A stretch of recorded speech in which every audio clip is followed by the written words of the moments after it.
ভালো। মুসা আলাইহিস সালামের পায়ের মধ্যে একবার একটা লাল পিঁপড়া কামড় দিছে। এই সাইজের যে লাল পিঁপড়া গুলো কামড় দিলে খুব আরাম লাগে না? কেমন লাগে?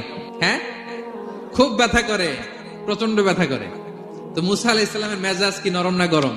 খুব তাড়াতাড়ি রেগে যেতেন। এক এক নবীর এক এক অ্যাট্রিবিউটস ছিল।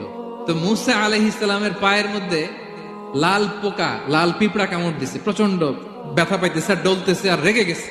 রেগে তাকায় দেখে এদিকে লাল পিঁপড়ার বাসা, যে পা দিয়ে ডোলে সবগুলোরে মেরে ফেলছে।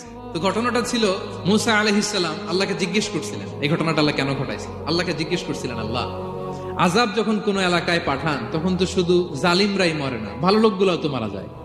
তো এই আযাবে ভালো লোকগুলা কেন মরে? আল্লাহ উত্তর দেয় না, এই ঘটনা ঘটাইতেছে। পিঁপড়া যখন কামড় দিছে রেগে সবগুলো মেরে ফেলছে। আল্লাহ বলে, মুসা কামড় দিছিল কয়টা? কয় আল্লাহ একটা। তো ওগুলার মারলা কেন? অ্যাকশনে যখন যায়, এত কিছু দেখে অ্যাকশন নেওয়া যায়